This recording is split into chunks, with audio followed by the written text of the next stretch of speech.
Well, hello, everybody. Welcome to Garden Party. As you know, we're your virtual series from the Southern California News Group, here to give you tips, tricks, and insights into getting the most joy and productivity out of your gardening experience. And also help you find a community of like-minded green thumbs, or in my case, a wannabe green thumb. I'm Sam Dunn, the senior editor for premium content here at the Southern California News Group. I want to say thank you to our Reader Reward subscribers and really to all of you for supporting our programs and our newspapers, of course. By the way, if you are a Reader Reward subscriber attending today, you're automatically entered to win a $100 gift certificate from Home Depot. And last month's winner was Sharon Tachibana. Congratulations, Sharon. We hope you're getting lots of use out of that gift card. And listen, if you're not a subscriber to our newspapers, why not? Please support local journalism. Go to scng.com/subscribe to find your local paper, and please join us as a regular reader. All right, before we get started, let me remind you of a few things. If you have questions, please use the Q&A feature on your Zoom toolbar on your screen. Questions will be addressed at the end of the presentation, so don't worry. But certainly, if you want to just make comments or talk to other people, use the chat feature found on your Zoom toolbar as well. Also, keep in mind you'll have slides to refer to as you go along. And finally, this session will be videotaped and a link is going to be sent to you. So you're not going to miss a thing. Don't worry. You can share also the link or just revisit some of your favorite moments when you get it. It's also posted at scng.com/virtual events, also on YouTube, and at scng.com/virtual events. That's where you can find all of our past shows as well and see what's coming up. Now it's my pleasure to bring on our longtime gardening columnist, Laura Simpson, with today's presentation on herbs. Laura, take it away. Let me unmute myself here Okay. and share my pretty pictures. Get these up here. All righty, so everyone can see that, right? Is it showing up? Yep, you're good. Okay, good. I never know. All right, I'm going to shrink the side thing down because I don't like looking at myself. Okay, so today we're talking about herb gardening. This is a real popular topic. Everyone wants to grow their own herbs.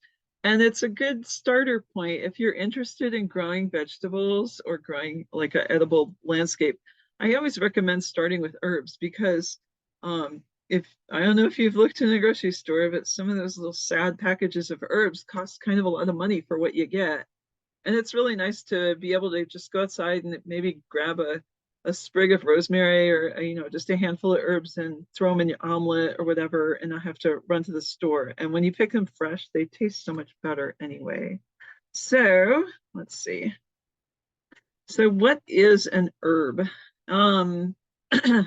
As opposed to what is the herb, which we are going to talk about that here. A plant or plant part valued for its medicinal, savory, or aromatic qualities, according to the dictionary. They can be culinary, ornamental, or medicinal. And of course, there's a lot of crossover between all three of those categories. I'm going to talk mostly about the culinary varieties of herbs. I am not an expert on medicinal herbs. So culinary herbs, they can be either annual or perennial. They are most flavorful in the summer. If either annual or perennials, they're both going to be most flavorful in the summer when the weather heats up. The aromatics are oil soluble, and so if you're adding herbs, let's say if you want to preserve herbs, which we'll talk about a little bit later, you want to keep that in mind. And they are relatively easy to grow, especially here in California. We have really good weather for it. So let's get on with the most popular culinary herbs. There's basil, and there's so many different kinds of basil. These are some of the more popular ones. The Genovese is the one that is used most often for pesto, and some varieties of Genovese are much larger leaved. There's one I think that's called lettuce leaf that's got really big leaves. And I tried growing it one year. It seemed to be more attractive to pests, so I'm just sticking with the regular Genovese. Lemon basil has like a very distinct lemon type undertone to it. Cinnamon, of course, has a cinnamony type flavor. The Thai or holy basil, if you like to make your own pad Thai, um, this is a definite must-have. And then also there's an African blue, which is more of, to me, it's more of a ornamental variety. It's got a purplish blue tint to the leaves. And do not ever buy seeds labeled for African blue basil because it is a sterile variety. You can only get it from cuttings. So I've not seen seeds, but who knows? Somebody may try. Okay, parsley. Parsley is also a very popular herb. Two main varieties are going to be the curly, which is pretty, kind of makes a nice garnish, and flat leaf Italian, which is to me much more flavorful. The curly leaf has an unfortunate tendency to kind of like the dirt gets in there. Any kind of ruffled type leaves, you have to wash it really good. But it does have it has a good flavor too. But the Italian parsley is much more flavorful. And it's easy to mix up with cilantro. It's often sold in the grocery store right next to fresh cilantro. So, um, keep an eye, sniff it before you put it in your produce bag. And of course, there's cilantro. We all are familiar with cilantro. Cilantro has got it's a three different ways you can consume cilantro. So of course the leaves are they have that very fresh flavor that we all either love or hate. You can also use the root. There's varieties of cilantro that will produce a larger root, and you can actually use that in certain applications, I guess, like a stir fry or stews or whatever. And then the seeds, which is also known as coriander. Now, I wanted to point out cilantro has that villainous tendency to bolt really fast, right? There's like a very short period of time where you can put the cilantro, in the ground, and it comes up, has these beautiful leaves, and all of a sudden it starts putting up, these flower stalks. Well, what you can do, there's some varieties that are called labeled slow bolt cilantro, but you can also make your own variety of slow bolt cilantro. So what I've done is I have a patch of cilantro, it's growing, and then as it's bolting, I pull those early bolting plants out, and the last one to bolt, I let that one set seed. I'll save the seeds from that one, and then next year I'll use those seeds, plant them, and then do the same thing. And as after a couple seasons, you can get cilantro that is truly slow bolt by just selecting the last one to bolt. So, hopeful hint there. Sage, which is very much of a fall winter type flavor there. Of course, we're familiar with that with Thanksgiving. This one here is a beer garden sage. It's probably my favorite as far as the culinary sages. It has these nice meaty leaves. They're thick. It seems to be pretty tough, pest resistant, and I like it because the leaves, they stack really nice, and then you can chiffonade them pretty easily. There's also purple sage. This is really, I have a photo of my purple sage in one of the later slides.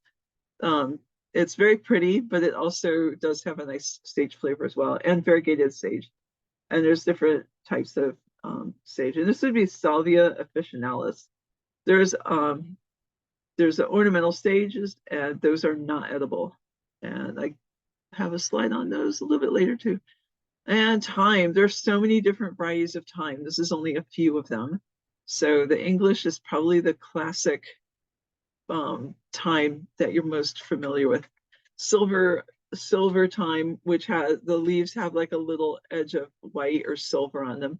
There's also golden thyme, which has yellow on the leaves. Caraway thyme actually smells just like caraway seeds. Lemon thyme, coconut thyme, lavender thyme, they all smell like their name. There's also orange balsam thyme. There's many different kinds of thyme. So just to be aware, if you want the classic thyme flavor, go with the English thyme. And when it flowers, it still has a good flavor even after it flowers.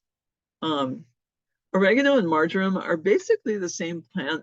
Oregano is much stronger flavored, and the marjoram is a more mild flavor. So with oregano, there's the three main types you'll see: Greek and Syrian oregano, and then ornamental oreganos, which are they have that smell. I mean, if you smash the leaves, you'll smell the oregano, but the main attraction with the ornamental oreganos is the flower. Marjoram's good for things like fish and eggs, dishes, cheese, but the Greek and Syrian oregano is more for your Italian, for tomato dishes and things that are more robust in flavor. And then this here, summer and winter savory. This is a less popular herb, but it's good for beef, pork, and lamb. It has a rather strong resinous flavor. So you want to use it sparingly. Sorrel. This is a cool plant too. We discovered this like 20 years ago. It has a real lemony flavor, a very strong lemon flavor.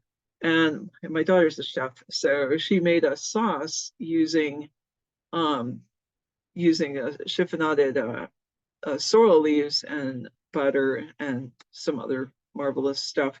And it was really good just over salmon steaks. So that when I see sorrel, I think salmon, but it has a very strong lemony type flavor, and it produces leaves all summer long too. Bay laurel. Okay, this is definitely worth growing because the bay leaves that you buy in the supermarket, they're really expensive and they don't really have that much flavor compared to the fresh basil. It's a nice little tree. It shouldn't get too big, and if it does, it takes well to pruning. So you can actually grow it in a container. So you can grow it into like a whiskey barrel or something, and then keep it kind of low. But it can get tall if you let it, but we don't let it because we don't have a lot of room. It is slow growing, and it's kind of difficult to propagate. So don't try if you find seeds, don't even bother. Just buy a plant. It's when you pick the basil leaves for using in soups or whatever, you want to pick the ones that are more mature. They're darker green. They're going to be like further inside the plant and lower down.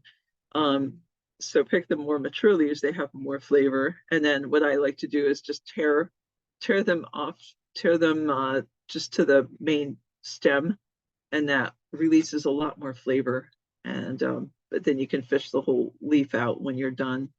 You don't want to crumble it because it's bad mouthfeel. You get like little bits of it doesn't break down. Okay, lemon verbena. This is another one of my favorites. This does very well here because it just loves the heat, it seems. It can get quite big. I've had one get 7 feet tall. So just be aware of that. It's a very attractive plant. It has these little white, like kind of airy looking flowers. The butterflies love this stuff. It smells really good. I like to, when I make sun tea, I'll just take like a mason jar, put a couple tea bags and some water in there, and I'll throw a couple leaves of the lemon verbena in there, and it gives it a nice lemony flavor, very fresh. And I know that some people like using it when they make soaps, such, but it's just kind of a nice plant to have around, just because it smells good. Fennel, another one. If you have the space to grow fennel, this too is very well worth it. Compared to the fennel you get in the supermarket, fennel grown in your garden is just an order of magnitude better. It has so much more flavor. And so you can use either the bulb, the fronds, the seeds. The bulb can be kind of tough. You don't want it to get too big before you harvest it. and then you want to slice it very thin when you use it for things, because otherwise it can get a little chewy. So Florence fennel is the variety that is grown for its bulb. You can also use the fronds, but and bronze fennel, which is kind of a reddish brown color, and that gets much bigger. That one is bred mostly for producing seeds. So if you're into sausage making and stuff and want to harvest your own fennel seeds, well, go for it. The bronze fennel is, it doesn't really, the bronze fennel really doesn't bulb like the Florence fennel does, but it has like the the base of the stem is kind of meaty, but I haven't tried eating it. I just go with the Florence fennel for that. Okay, dill. Dill is one plant where you only basically have to plant it once.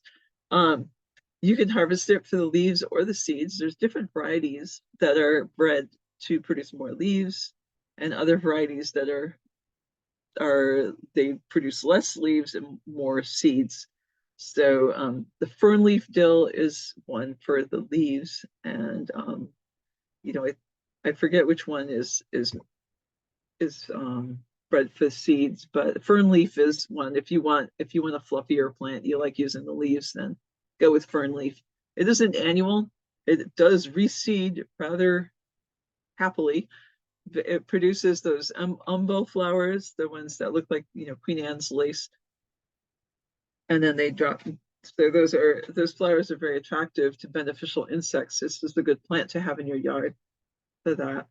But also, those flowers then produce seeds that drop everywhere, and so you have dill everywhere, which is nice, especially if you want to make pickles, because some pickle recipes call for the dill stalks, the flower stalks. So it's nice to have that on hand. Here's a lesser known plant. This one is chervil. It's rather delicate. I don't know if I've ever seen it as a potted plant in the nurseries. It's mostly grown from seed. You'll see it only in early spring, but it is absolutely delicious. Has a very delicate, slight anisey green flavor. I like to have it with scrambled eggs mixed with, you mix the eggs with heavy cream and crumble in some goat cheese, and then scramble them. If you use like a double boiler type setup, that makes the eggs real soft, and then to stir the herbs in at the end. Also wanted to point out, when you're using fresh herbs in cooking, most except for like bay leaves, you want to add them towards the end, because the long cooking time will dull the flavor of them. As opposed to dried herbs, you can add them early on, so it gives them time to rehydrate. But with fresh herbs, you want to add them towards the end. Tarragon. Okay, there's three main types you'll see. The Russian tarragon, which looks just like the French tarragon. However, it has no flavor. It's not a culinary herb. Although I've seen it sold in the herb section of Home Depot and Lowe's, but don't bother getting Russian tarragon. It's just not worth it. Get the French tarragon, and the French tarragon is also like a sterile plant. It's only propagated by cuttings. This is kind of if people ask me, is it an annual or a perennial? Well, the thing is, it comes up in the spring, it does its thing, and then when it gets hot, it kind of disappears, but then it comes back again. So I guess you would call it a perennial. And then Mexican tarragon, which is also wonderful, does extremely well. And if you want to harvest tarragon in the summer, like the French tarragon will kind of go away when the heat comes, but the Mexican tarragon will tolerate the heat. So I recommend planting one of each, French and Mexican. Just you can have tarragon all summer long. Lavender, which is a fragrant herb, it can also be used as a culinary herb. Once again, be careful using it. Use it sparingly.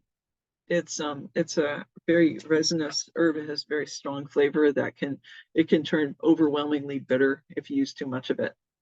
If you are interested in using lavender as a culinary herb, I recommend the English lavender, which has like a longer flower. It's more compact and lighter colored, as opposed to the French or Spanish. There's also other varieties. There's some that have variegated leaves. There's some that have pink flowers, white flowers. There's a whole there's been a breeding party going on with lavender. So I have a whole separate presentation on lavender, but so I could go on about lavender, but that's all you're getting today.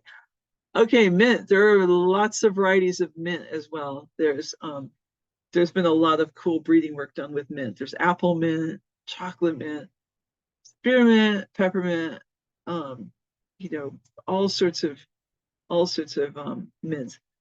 It's known as the hospitality plant, which is kind of a tongue-in-cheek appellation because if you put a mint plant in the ground, you will never get rid of it. It's kind of like a house guest.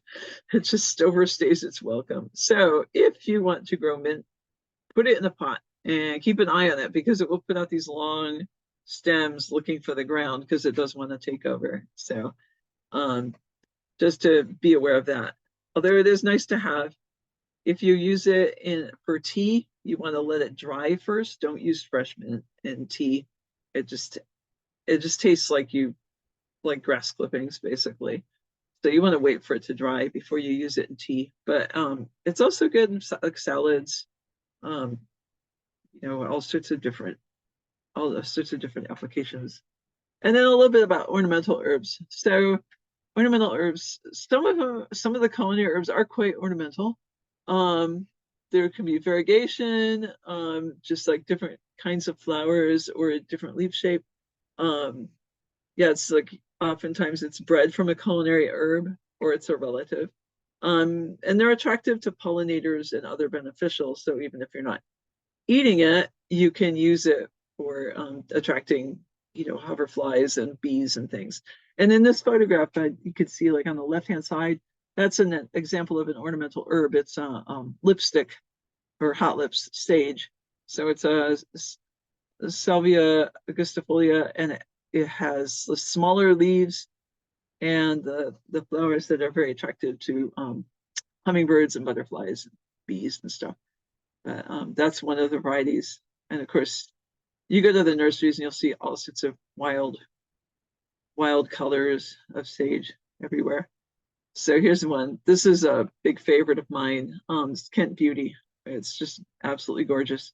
If you crush a leaf of this, it does smell like oregano, but you can see the flowers are the main attraction there. And I couldn't find a photograph of kirigami, but the Kent Beauty, it gives you an idea of how gorgeous these ornamental oreganos are. And this is a low growing, like it grows just like oregano. It grows kind of spreading, low growing, maybe gets six inches tall, maybe even a foot, not much more than that, but very attractive. And the ornamental stages, lots of stuff, lots of varieties there. The one in the foreground here is Raspberry Delight. The one in the background, that bright blue, is a germander sage. It's also been called electric blue sage. It's just got this intense bright blue color. There's lipstick sage or hot lips, which was in the previous slide. Indigo spires, that one is a good one to have if you have fruit trees. It's very attractive to bees and pollinators. It does, however, get quite large. We have an indigo spires. It's about 6 feet across, but it puts out these gorgeous blue purple flowers all summer long. So it is a very impressive plant, but it gets quite large. So, and if you go to any of the nurseries that specialize in native plants or water-wise plants, you'll see a lot of different kinds of stages there. Medicinal herbs. I could get on my soapbox about medicinal herbs. Well, there's a lot of modern medicines that are originally came from plants. So like willow bark tea is one. That's where we get aspirin from. Vincristine, which is from vinca, that is used to treat some childhood leukemias. It actually increase vincristine, along with some chemotherapeutic agents, increases the survivability of some childhood cancers, brings the survivability up to well over 90%. So that's an extremely valuable drug to have. Lanoxin, which is from digitoxin, or digoxin, I should say, which is from digitalis foxglove. So foxglove plants, every part of this plant is poisonous, but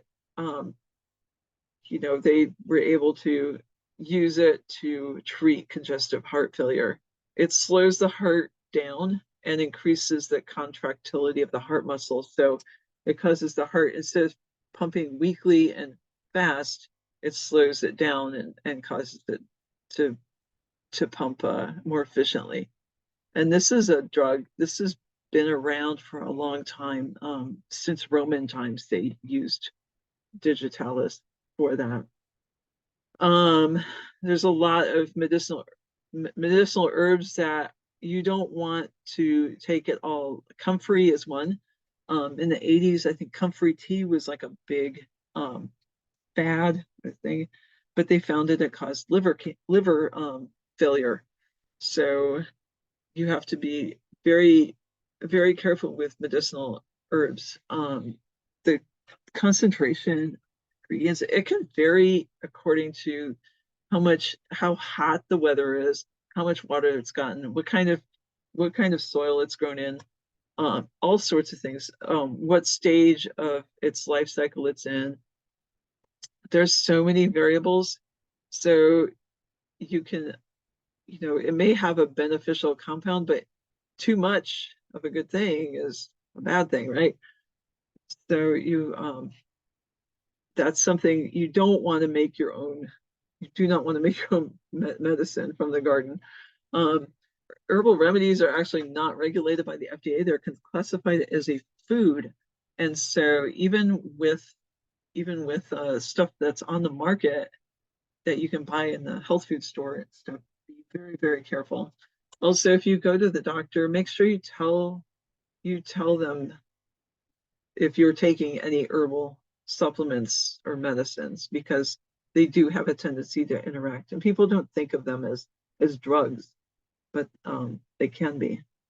Okay, so annual herbs. This here is magenta green lamb's quarters. This is like a very greeny, flavorful plant, kind of small. We can use it instead of like watercress. It can, so the annual herbs, they can survive the frost. Like if you have a basil plant, it may live through a frost and lose some of its leaves, but mostly it'll lose its flavor. Once the weather turns cooler, a lot of these plants, they start to go into dormancy and they will stop producing those aromatics that you grow them for. You can grow some indoors, although I find that they don't have as much flavor as something that's grown outdoors. Most annuals are easy to start from seed. They're super fast germinating and stuff, as opposed to perennials. Perennials will live through a frost, of course, but they do lose some of their flavor as well. This one, rosemary, which we grow underneath I think that's a pink lemonade tree. Yeah, I think that's our pink lemonade. So we're growing and rosemary is one of my favorite culinary. I didn't put that in my culinary herbs, but rosemary Tuscan blue is my recommended variety for culinary herb. So it will lose some of its flavor when the weather gets cold. But in general, these guys have like a stronger flavor. So be real careful when adding it to food. It has like kind of a turpentine or resinous type flavor to it that can actually turn bitter.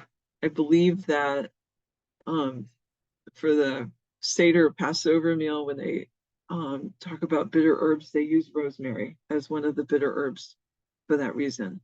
Most of these are more easily propagated by cutting rather than seed. So things like rosemary, lavender, thyme, it's better to try and, if you're going to propagate, just do cutting. Seeds, they take forever to germinate.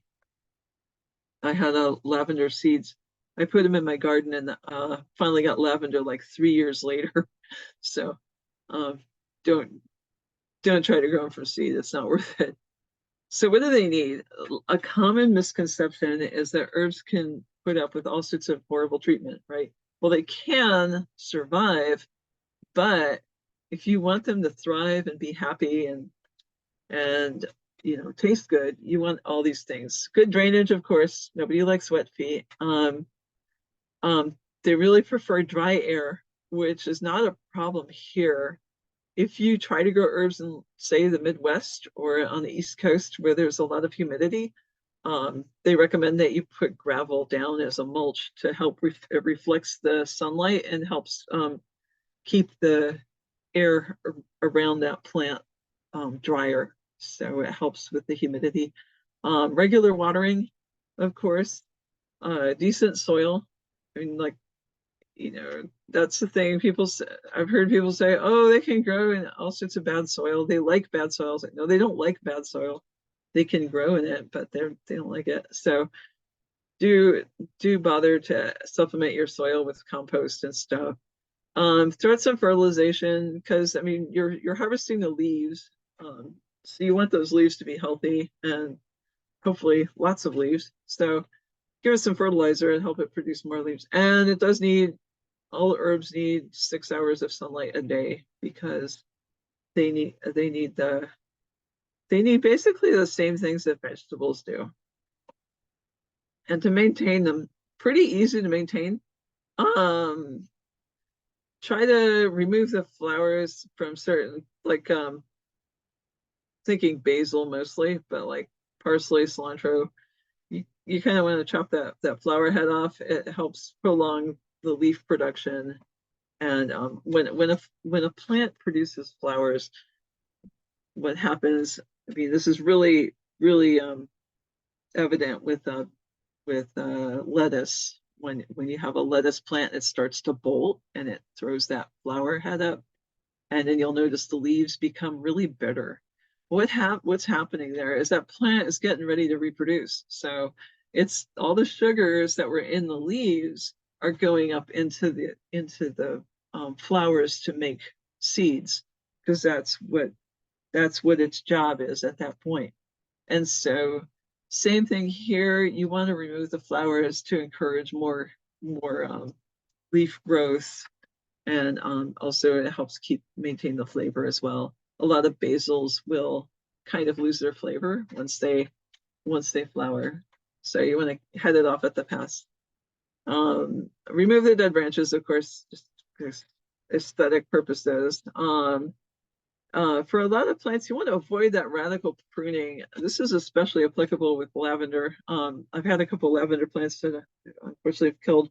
And you'll notice, like with the lavender plant, it looks really nice like the first year, and then it starts getting really woody underneath and kind of unattractive. So you think, well, I'll just cut it way back and just leave a couple stumps and then it'll grow nice and full and bushy again. Well, no, it didn't. It just died. So if you have a lavender and it's starting to get kind of woody and icky underneath, this is something you have to do over a period of time. So you want to like cut maybe remove like a fourth of those woody branches and then just wait like a month or so and then remove some more of the woody branches. Just don't take them all at once, and don't take a whole bunch at once. Just avoid that, because it won't forgive you. Keep in mind that lots of herbs are, if they're perennials, a lot of times they're short-lived perennials. Some are biennials as well. Keep your garden clean. Rake up the leaves and stuff to keep the pests at bay. White flies especially like to live in like leaf litter at the base of plants and stuff. So herbs are relatively um, pest free, but there are a few things that they can get afflicted with. One of them is spittle bugs. Those they basically look like somebody spit on your plant. The spittle bugs love to hang out on rosemary and lavender. It seems those are the two that they just love. Um, they're pretty harmless. They just kind of hang out there. They're unsightly, but you can harvest branches that have spittle bugs, and then they'll just rinse right off. Take them inside and swish them in a sink full of water, and they'll come off and go away. So it's something that if it bothers you, you can spray them off with a hose too, but they don't really harm the plant.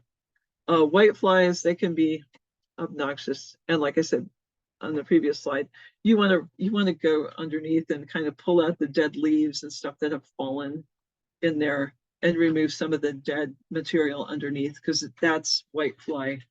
That is a white fly party site right there. They love hanging out there. Um, Aphids and scale, same thing. You're treat these like vegetables. So with aphids, you're going to want to spray them off with a hose. Uh, with scale, insecticidal soap is a good option.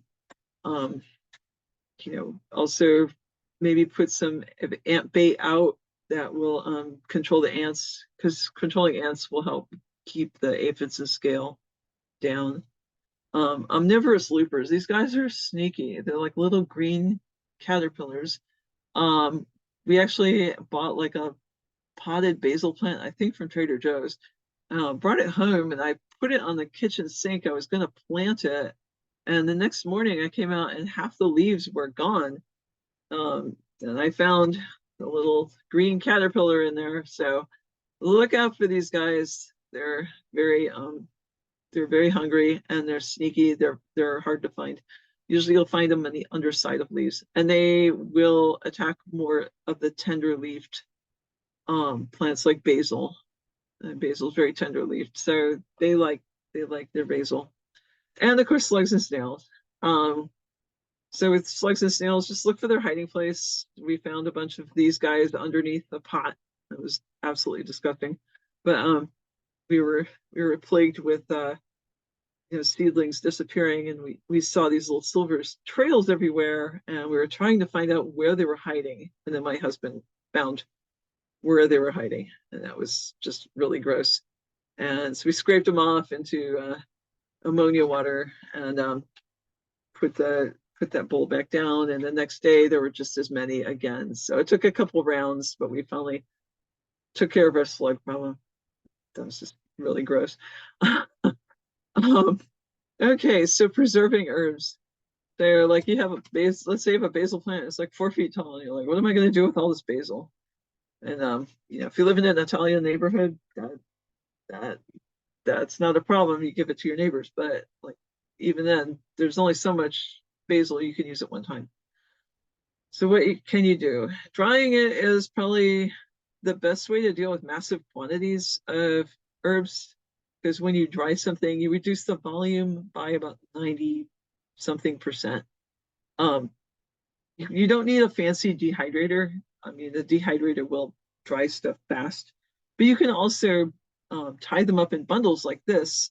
Use a rubber band, because as they dry, those stems will shrink, and the rubber band will keep them together. If you tie them with twine, then the bundle will fall apart because the branches shrink, and they'll fall out of the bundle. So using rubber bands is a better way to do that. And you can hang them upside down.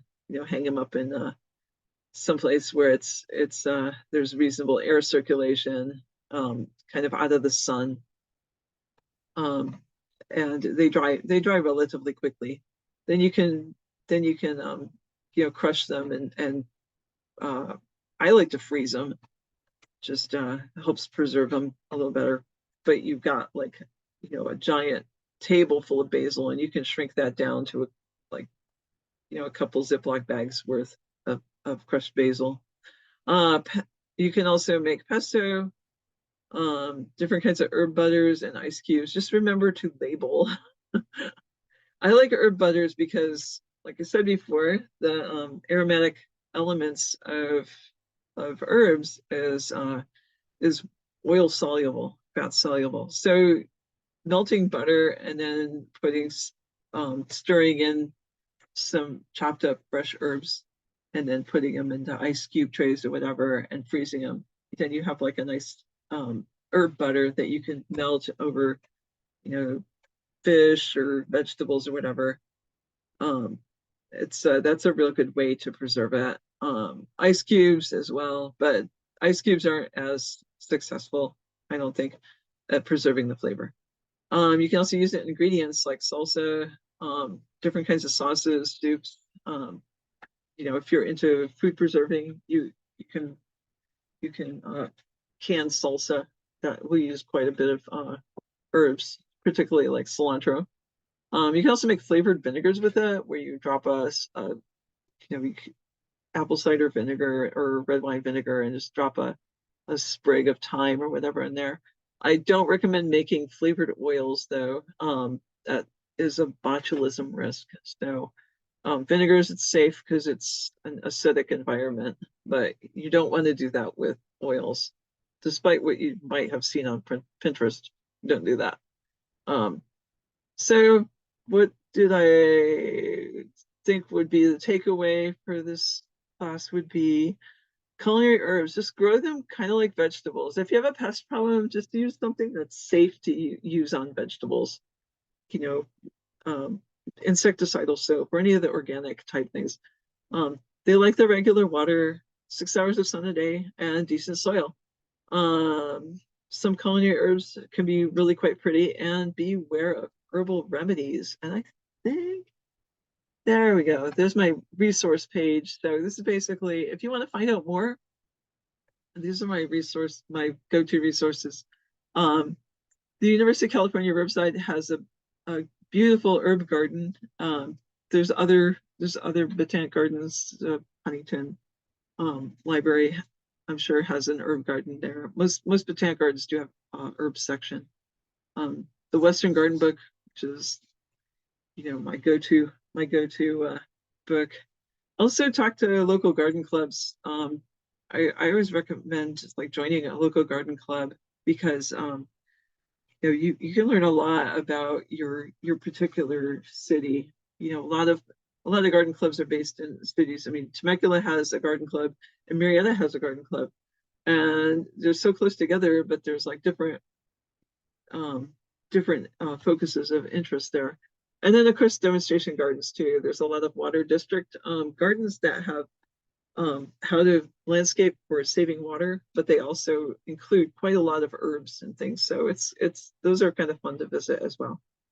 And that is my last slide. Well, thank you, Laura. You are not done yet, though, because you are inundated with questions. Oh boy, let's see. So let's see. We're not going to be able to get through everything. I'm sorry in advance, everybody, but let's tackle a few of them. You already talked about basils and of course growing that, but we have a question from Teresa Benke who wants to know how long it actually grows because it seems like hers dies off after just a few weeks. Is that normal? No, you might have problem with the irrigation or something. If it, yeah, sometimes if you, if it's not in good soil or something, our basil lasts all summer long. So that's, you might have problems with irrigation or maybe stressed. If it's putting up flowers early, that might be an indication of some sort of stress. So check your soil. It needs to have like some nice organic content to it. So that's Sounds good. Yeah. We have a question from Peggy Cornish. She wants to know, can or should we plant herbs in water with no soil to grow in glass on a kitchen counter? I propagate stuff that way, like cuttings, like basil. Just so you know, your video went off. Did my video go off? Yeah, your video went off, but that's okay. Keep talking. Oh, no. Here we go. Oh, okay. It says the host stopped the video. Okay. So yeah, propagating herbs, like if you want to propagate basil, you can actually plop it in some water and it'll start growing roots. But I don't keep it there because it really doesn't like that for too long. I just put it in water until it starts growing roots and then I plunk it in the ground. I also grow, you can propagate lemongrass that way as well. You can get, you go to the Asian Mart and they give you a bundle of lemongrass and maybe you only need like two. Oh, So I just put them in a glass of water and they start rooting. And okay, let's see, start my video. there you Here we go. go. There you are again. Okay, here you can We have see. a question. We have a couple questions actually on rosemary. This one says, I have grown rosemary in the ground successfully, but can't seem to keep it alive in a pot. It always turns brown and dies no matter how I adjust the watering, etc. Any ideas on what might be going wrong there? And then we also have another question about the stalks becoming too woody. Oh, okay, okay. So yeah, with woody stalks, you want to with the whole if the whole plant, if the underneath part is kind of woody looking, Yeah. just start cutting at the base, but don't cut all of them. Just a few branches at a time. Wait a week or so, and then cut like two or three more branches.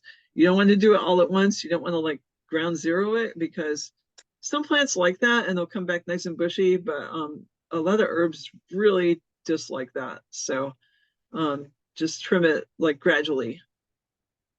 Also, sometimes if it gets really dense on the top, um, then no light's reaching the inside of the plant, and it won't.